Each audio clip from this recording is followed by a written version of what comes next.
Hello and welcome to today's episode of the Work at Home Rockstar Podcast. Today, I am talking to the founder and CEO of Patient Procure. And what he does is he helps doctors and healthcare organizations utilize content and marketing strategies to find ideal patients and keep them coming back. So we are rocking out today with Jake Sucoff. Hey, Jake, you ready to rock? I am ready to rock, Tim. Let's go. Awesome. Awesome. Let's do it. So we always start off here in a good note. So tell me a story of success that we can be inspired by. I'm going to inspire you with the story of where I'm at right now in my business. I started this business, Patient Procure, in August, maybe September. And since then, I've grown quite a bit and I have enough clients now that this is a real business. I no longer have to be shy or embarrassed when people ask me what I do. I don't have to hide it anymore. I can feel extremely confident about uh, it being a real job. It's no longer just a side hustle. I am collecting real revenue from clients to build a business that allows me to live the life that I'm trying to live. So that is to me an immense success. Am I where I want to be? Not close. Am I making the amount of money that I probably would be had I been working a normal 9 to 5? No, I'm not close yet, but that doesn't matter. What matters is I'm on the path to be able to live life on my own terms. And that was why I started this business in the first place. So I see that as a resounding success so far. Me too. That's what I want to impress upon people. It really is that, as long as you're happy with what you're doing, like I just think that making a bunch of money and not being happy is not success. But I think a lot of people sort of that's what you measure success upon. Oh, that guy's, driving a nice car and has a big house. That means he must be successful, but he's miserable. And I don't think that's success to me, right? And I talk about this a lot. It feels like entrepreneurship is conveyed as this almost zero-sum game where you're either an exited founder who's made tens or hundreds of millions of dollars, or you've raised millions and millions of dollars, or you're a failure. And that's not the reality of entrepreneurship. The vast majority of people who are entrepreneurs are building small businesses and their lifestyle businesses, and that's okay. It's better than Mm. okay. In fact, so many founders raise boatloads of money and end up with nothing because Yeah. all of a sudden they've got too many people on their balance sheet. They're dependent on that cash coming in. They're growing just to grow, not trying to be profitable, and they're not going to live the life that they want to. And so when I talk to uh, people who are interested in starting their own businesses, that's one of the first things I talk about with them is you really need to understand what your end game is and what your goal is and understand how that's going to affect your life. Agree. So now, not everything goes as planned when you're working from home.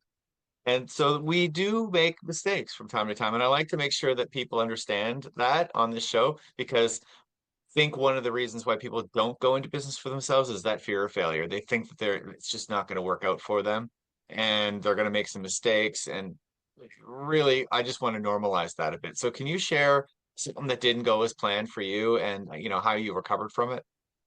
I don't even know where to begin. Things go wrong for me every single day, constantly, over and over. It never ends. I mean, I'm here today because of years and years of ups and downs. I mean, I've started companies that went nowhere. I've been laid off. I've been pushed out of companies.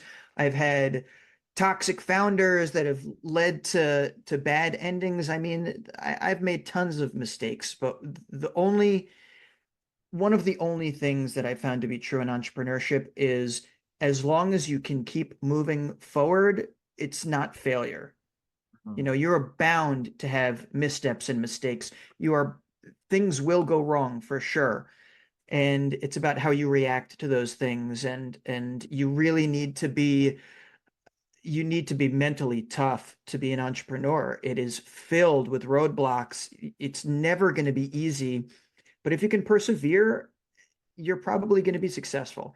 I mean, just off the top of my head, I've had many hires of late that have not gone my way. I take a very hire fast and fire fast mentality when it comes to personnel.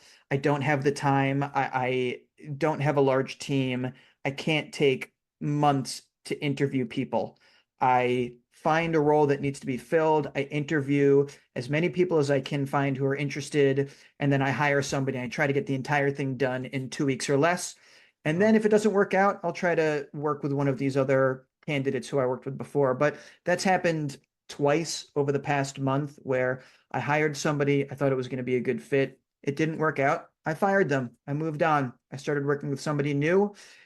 In both of those cases, the replacement has been pretty good. And so I think that failure is seen as uh, a negative thing, and it really shouldn't be. It's yin and yang. Things are going to go right, things are going to go wrong. It's never the end. It's almost certainly never the end. It's never as catastrophic as it seems to be. As long as you can learn from the mistake that's made and keep moving forward, that's all that matters. Yeah. Yeah, and I mean, I love that because in this show and anytime I talk to any other type of entrepreneur, any business owner, their his failures are all over the place, and it's not really well understood by the general employed population. They're just thinking that, oh, this person failed, so I can't trust them, or this person failed, so whatever.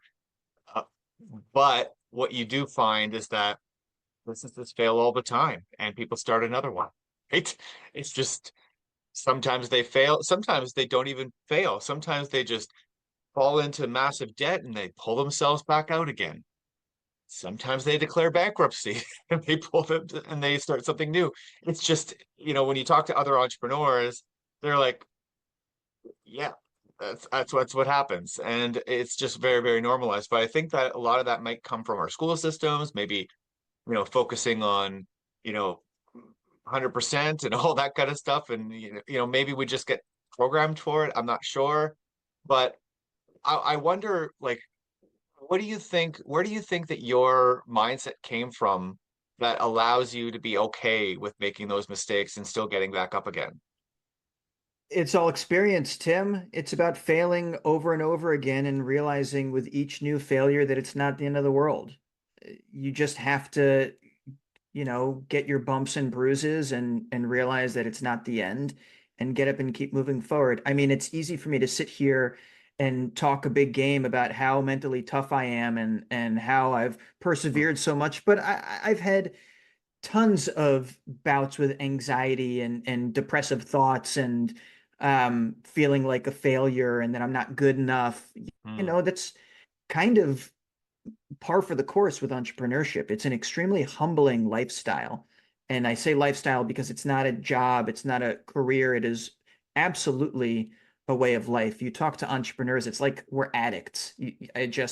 I have suffered so much for this lifestyle that I want. And at the same time, I would not give it up for anything. If it's up to me, this will be the last thing I ever do with my life as far as my career. I never want to work for somebody else ever again if I can help it. I will take this pain 10 out of 10 times as opposed to having to go into an office or work remotely for somebody who I think I'm smarter than. Um, just to say that mindset is something that you develop over time. It's not something that just appears. You need to work hard at it, and it's something that I think about all the time. I mean, I go to therapy, I read, I have meditation apps.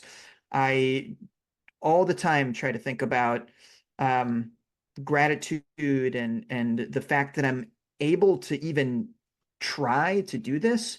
I have the luxury, the opportunity, the responsibility to build a company. I have employees who are counting on me. I have clients who are counting on me. It is a privilege. It's absolutely a privilege.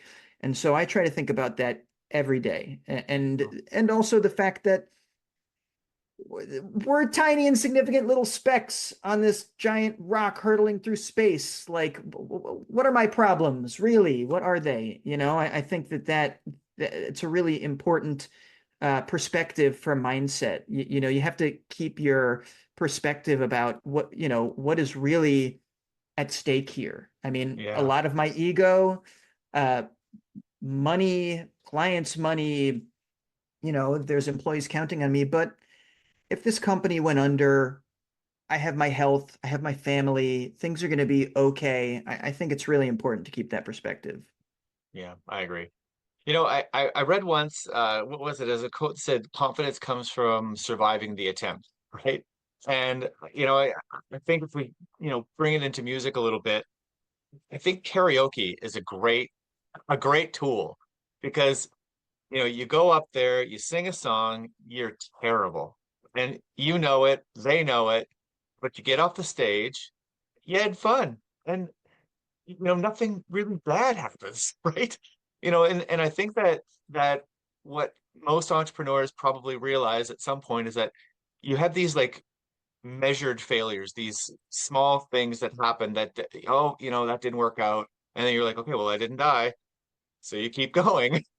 And then something else happens. And I think that what might throw people off is that by the time a really big mistake happens, everybody can see that as being a big mistake. But from the entrepreneur's perspective, that's a one of that's a small mistake. It's just another one in a long line of mistakes that started with a really small one. So I think just getting started and doing something and it doesn't work out and then you don't die and you just keep going, right? You You think got that to might would fail. be it? Yeah. You got to just go and fail. I played an open mic night recently, and it was with a group of new friends who I don't know that well in a new neighborhood that I now live in. And I was really excited to show them what I'm made of. And without making too many excuses or elongating the story too much, I got up on stage and I absolutely bombed. It was so bad. And thankfully, my wife was tired and she didn't come out that night. And one of the guys who I was trying to impress went home early because he's got little kids. And they didn't see me fall flat on my face. But the next morning at breakfast, she was like, "How was it?" And I was like, "It was awful. It was terrible. I was so bad." And she was like, "Oh no." And I'm like, "But, I'm glad I did it. Here I am, and it was a great learning experience. I know you got to do more of it. You're not going to get better by being afraid of that happening again. You got to go out Yeah. again. I'm looking for my next one." That's I've been hosting open mics and open jams for about 15 years now, maybe even closer to 20. It's one of my loves. And it's just so funny that you see somebody super scared or maybe even excited to get up on stage and then they do okay. They don't do super awesome, but it's amazing that the second they get off the stage, like they were so scared to go on, they want to get back up. They're like, "Can I Mm, do that again?" And it's hmm just it's just one of those things that I think that once you get that baseline of like, okay, that's how I did that time, I can do better. Right. And you've got this like drive now to go up there and just try it again. I think I could do better. And then you just keep on improving, improving, improving. And every time you go, you just keep getting better. And then eventually you start to get these big reactions from the crowd, like, wow, that's great. And I mean, you're just an amateur, but mm. it's so exciting to see that progression from people, and like I think it's the same in business. You get that progression, and then eventually people are like, wow, you look really successful, and you're like, should have seen me on my first one. Right. So now, I mean, you mentioned a few of these of the practices that you have to stay sharp, and I do notice that it's really fascinating to me that a lot of entrepreneurs do have very strict practices to keep their mindset sharp and to keep sharp on in their business. And I don't know if that's necessarily the case for most people.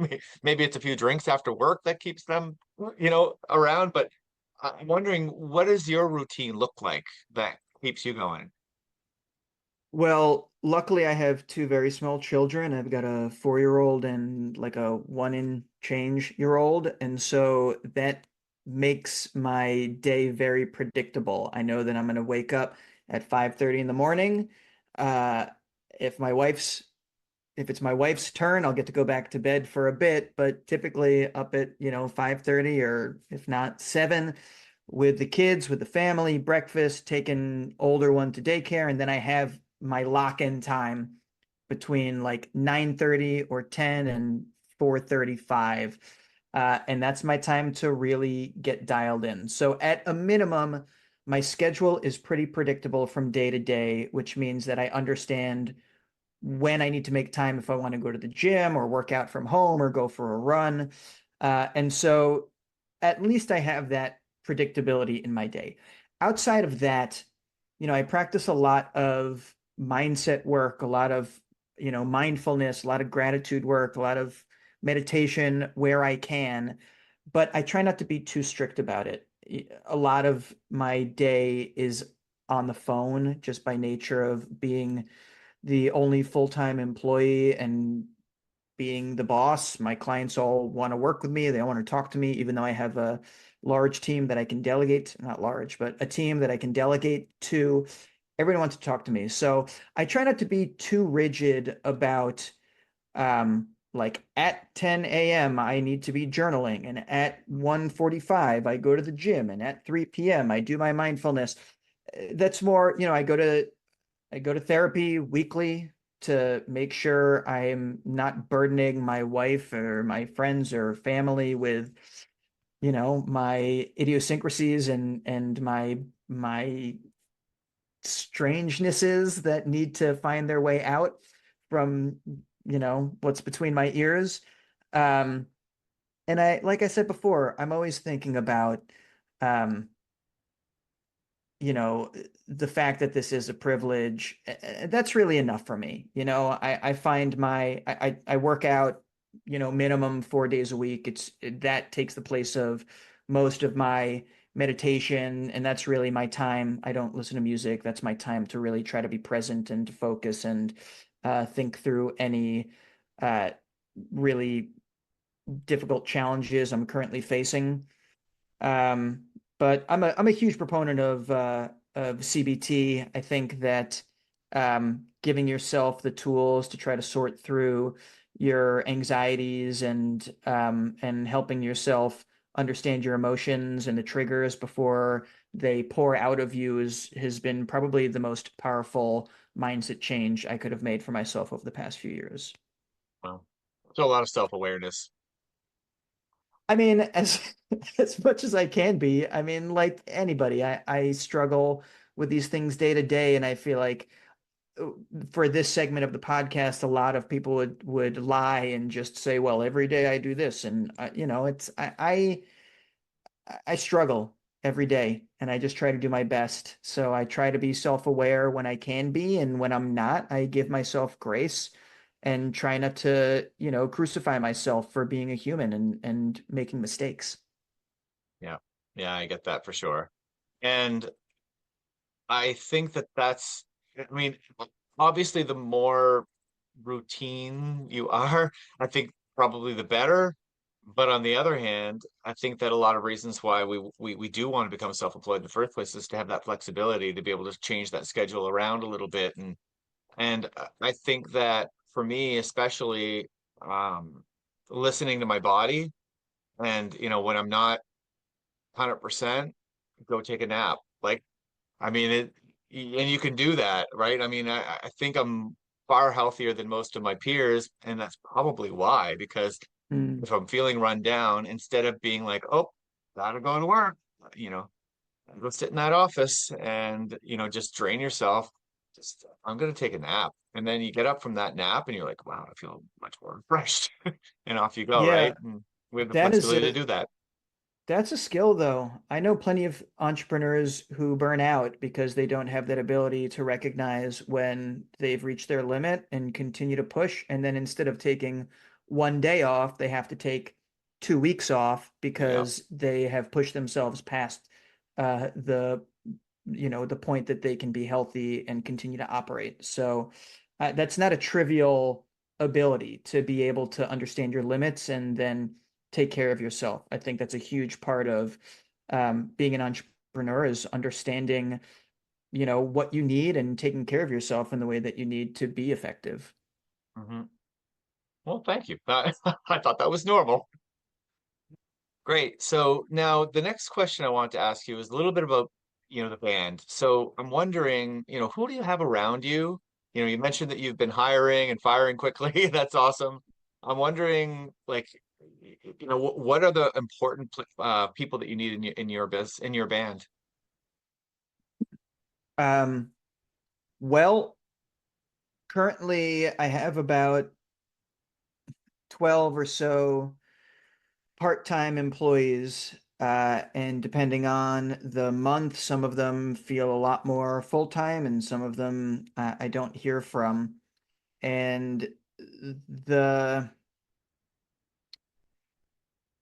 the beauty of this model is first and foremost that client work can be unpredictable, and it allows you to scale up and scale down depending on what kind of work you have month to month.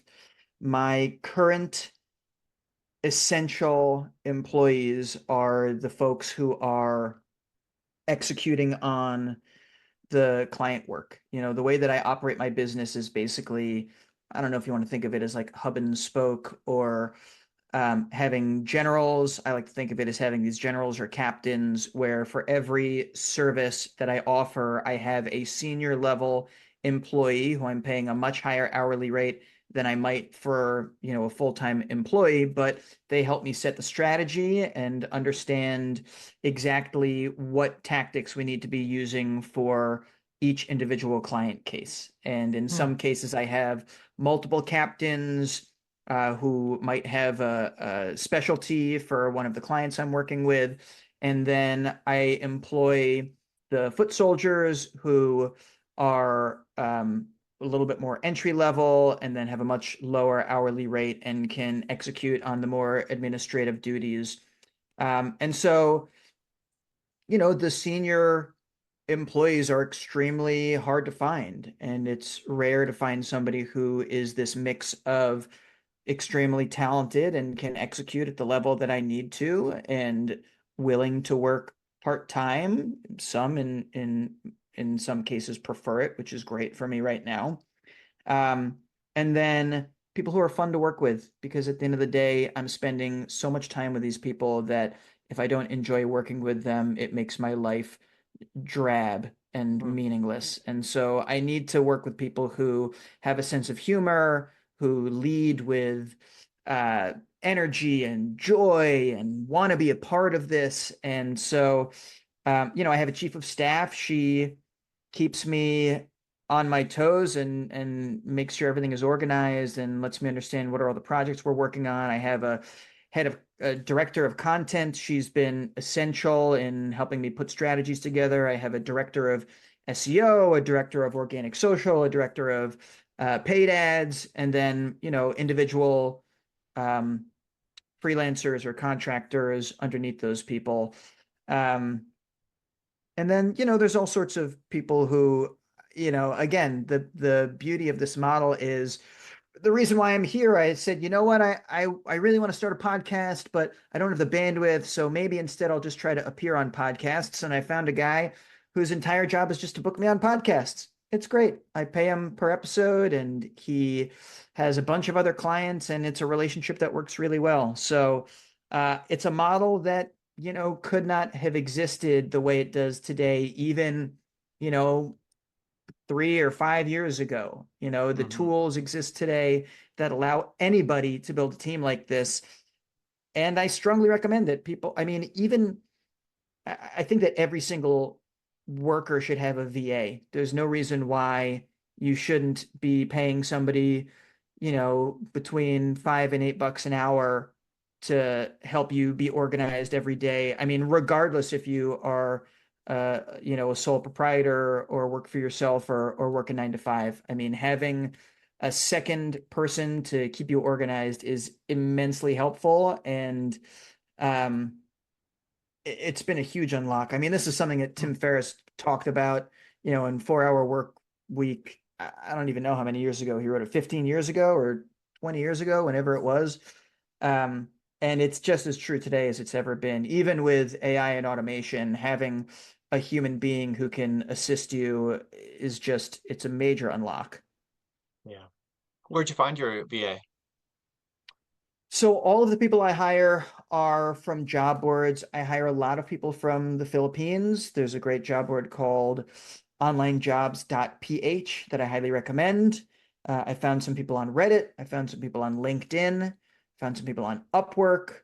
And, there's many, many headhunting services. I've worked with a couple of them. And I think that if you are even a little bit intelligent and you have any amount of bandwidth, it's worth just hiring somebody directly. If you work with an agency, they're going to charge you double what a person will charge you. And then you have this intermediary and they never feel like they're working directly for you, which has been challenging for me in the past. And it's really easy. You can go to Chat GPT and just, I use the voice feature and just say, "Hey, this is what I do. This is where I need help. I'm looking for somebody for this many hours. This is my budget. Write a job description for me." It'll write it for you. You can go right to LinkedIn, right to any of these job boards, paste it right there. You'll get people in your inbox. And then I usually have every single person record a Loom video for me right off the bat, so you can make sure A, that they speak English at least conversationally, and then B, get a feel for how they communicate. Then I set up a call so I can get a better sense of who they are, ask some questions. Again, go to ChatGPT or any other LLM, give me 15 questions that I can ask a remote worker in the Philippines and Pakistan and South America, wherever this person is based. It'll give you questions. It'll organize it by the type of question. I've had ChatGPT create assessments for me so that I can give it to more technical people, create a content calendar, look at this client, edit this video, whatever, something small. In many cases, I pay if it's like for a video edit or something where I think it would be unfair to make them do work for me for free. It's just never been easier to do this, and it doesn't take that much time. I mean, you're talking about everything I just mentioned with an LLM is going to take a couple of minutes to generate. And then, find the right person, bring them on. You can pay. I pay through Wise predominantly, but there's many, many ways that you can pay subcontractors, freelancers.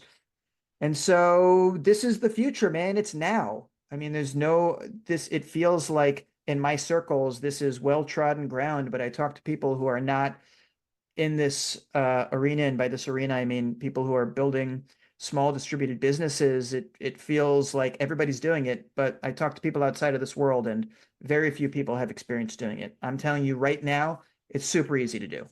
Yeah. Uh, since ChatGPT, especially in the last 6 months, I'd say, it's so easy to do all this stuff. I mean, ChatGPT has been a massive, I think it's a playing field leveler for us. I think that now, as a solopreneur or as a small business, using ChatGPT and then training your people to use ChatGPT as well effectively and creating GPTs, and like there's so much you can do. It's like it's not that, and I keep on trying to impress upon people that it's not doing the work for you, so to speak. Mm, Like you still need a human interacting with it to tell it what to do. But what it does is it just does the research for you and the grunt work for you super fast. mm, And I guess depending on, I've always been a very good researcher on Google, like I'm good at using Google. And I think that if you're good at using Google, you are going to be very good at using ChatGPT because you know how to refine what you're looking for. And when you do that in ChatGPT, it's night and day because it understands conversation. You're not trying to like speak computer language to a search engine. You're speaking regular language to a GPT, and it understands you and refines what you're looking for. I mean, I just think I just think it's massive. It's now you've got all this research ability right there at your fingertips, right? And that I think is what separated the bigger businesses from the smaller ones is that, as a solo person, I mean, how much of that can you do? You're doing your work. You don't have time to go out there and do all this extra market research and go find out all these massive strategies on how to run your business where now you do. You spend a Mm. half hour, an hour with a GPT and really try to figure out a marketing plan, and you can, right? It's Yeah, and amazing. what I think is really interesting is prompting is becoming its own skill, and Mm, being able to provide clear instructions to whatever LLM you're working with is becoming a skill. And it almost has this, what's it called? The like Feynman technique. Richard Feynman talks about you don't really, you're not really a master of a topic unless you can explain it to a 12-year-old. yeah, yeah, And I've heard some people anecdotally say, "Oh, well, I don't think I'm thinking as clearly because this LLM is doing the heavy lifting for me." I found the opposite, where it's actually helping me synthesize and refine, the instructions for it, which forces me, if I want the output that I'm looking for, to think really deeply about what I'm looking for, about what I want to yeah, get out of it. And then you get that output. And like you said, you can't just publish it. You have to refine it. You have to sort through it. And then you think through, oh, actually, in this section where you listed these bullet points for the brand strategy, you're thinking about it in this way. I need you to think about it this way. yeah, And it will give you then a next option. And you go through this iterative process so quickly that it's staggering. I yeah, really, there's no way I could run my business in the way that I am without LLMs and without outsourced talent. And I just, for people who are curious about starting a business, it's just the tools that exist today. It is an embarrassment of riches, and who knows what the world is going to be like, even a month from now, with how fast everything is accelerating. But it definitely feels like we are in this pocket of time where the ability to leverage these tools is going to allow people to grow businesses in a way that they never have before, and maybe never will again. And I'm really yeah. excited to see the next iteration of all of this, because it's advancing so rapidly every day. Yeah, I agree. Yeah, and I love what you brought up there, because there have been times when I'm trying to get GPT to do something, and it's so frustrating. It's so frustrating. It's like it doesn't get what I'm trying to say. And like what you just said is great. It's like a little bit of self-awareness, I think, that you have to go like, wait a minute, if this engine can't figure out what I'm trying to say, then what's the general population thinking when I'm trying to say it, Mm. right? It means you're not being very clear. It, this engine that is its whole job is to understand people can't figure out what you're trying to say, and it keeps on giving you the wrong output. And you're 100% right that when you finally get it to the point where it's giving you back what you need, I mean, I think it would be a good little exercise to go back up and go, okay, what did I just say? How did I say that differently? Maybe I should think about that a little bit more, and maybe that's how I should explain it to, your client when you're trying to, you know, tell this, you do this sales call, and they're not understanding what you offer, and they're saying no. And I imagine that if you told it what you just told ChatGPT instead, maybe you might get a client, right? Totally. Yeah. So it's time for your guest solo. So tell me what's exciting in your business. Oh man, haven't I talked about everything excites me, man? I'm just happy to be here. I'm happy to wake up every day and get to work on this. What's exciting about my business? We're growing, which is super exciting, and I'm now at a point where I don't need to focus as much on growth, and I can focus more on processes. And we're working a ton now on, we're implementing ClickUp and getting this like very in-depth onboarding and project management system in place, where we understand what we need from every client when they start, and are creating Mm, systems and processes so that we can make it way more efficient and way more effective. We're working on reporting so that we can, help clients get a better understanding of the results that we're getting. And um, this optimization phase of the business has been really interesting to me. And I love operations. I love trying to think about, I mean, at my heart, I'm a salesman, I'm a talker. I love that. I mean, just the game, the dance of courting a prospect and selling them and onboarding them. That's who I am deep inside. But I also deeply love operations and seeing things get mm, organized more coherently.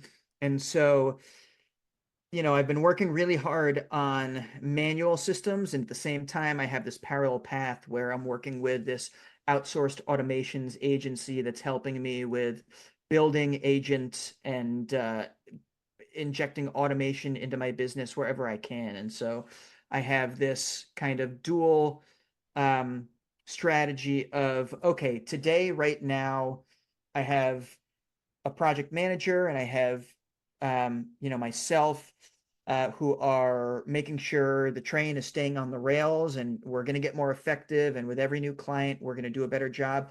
And also, hopefully, 6 months from now, neither of us will have to do any of this because we have this agent and an automation workflow that I'm going to be able to drop some client documents in. It's going to scrape their website. I'm going to put in the results of the brand workshop we do. It's going to look at the tone of voice and the messaging strategy that I put in, and then it's going to just run and going to, um, create documentation and SOPs that everybody in the company are going to be able to leverage without having to spend a lot of time. And so that's what's really exciting to me right now is um, getting to focus on improving the product as opposed to just getting more business in the front door.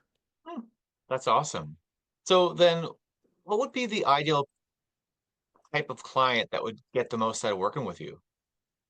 Well, I have my primary agency. My dad's in the background. Hey, Dad. Uh, Patient Procure is my number one agency. We are helping large MSOs, hospital groups, and individual physicians find their ideal client and put together marketing engines to make them come back more frequently. Um, a lot of what we've been focusing on is the brand side of things, which I think is in healthcare overlooked. It feels like many of the brands that I see are very generic, and I try to work with people to unlock a little bit more than that, to get a little bit deeper into why are the leaders choosing the paths that they've chosen. How can I help them articulate their story so that they can better connect with patients? And I really enjoy this on the physician level, because doctors went to med school so that they can treat people. They're passionate about improving the health of communities and individuals, and helping them articulate their own stories and why they're passionate about this is extremely gratifying, not just because it's fun to work with these populations, because I get to feel like I, in some small part, am helping the world. So that's the main focus of mine right now. I have a second brand that's about to launch that I'm not going to talk about right now, but that's more for I'll talk about it, but not mention the name until it's ready. Mhm. That's more for general um, small and medium-sized businesses. And look, the work we do is largely the same. We start from the top. We start with brand. We start with the why, understanding who these businesses are, why anybody should care. And then we build a content strategy around that and a distribution engine so they can get their story in front of the people who want to hear from them, and then Wow. create repeatable strategy. So um, that's what I do, and I love doing it. So how do we find out more then? Go to patientprocure.com. That's got all the info about Patient Procure and how to find me, and heyjakey.com. It's my personal website if you want to learn more about me. And I'm on the socials. Awesome. So now before we go, I got one more question. Who's your favorite rock star? Oh my God, what a question. Hmm. I mean, how can you even pick one? I don't Today, I'm gonna go with George Harrison because I've been listening to All Things Must Pass a lot, and love the Beatles, love George's solo career, and I just think that he's probably the most interesting of all the Beatles. know. Yep. Uh, Actually, Beatles are my favorite band.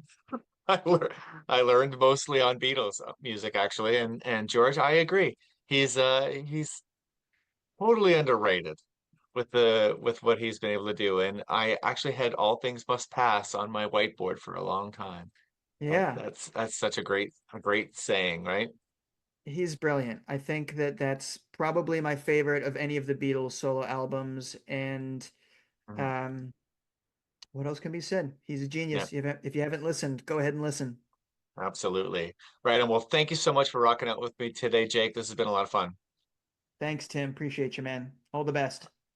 Thank you. And to the listeners, make sure you go to workathomerockstar.com for more information, and we'll see you next time on the Work at Home Rockstar podcast.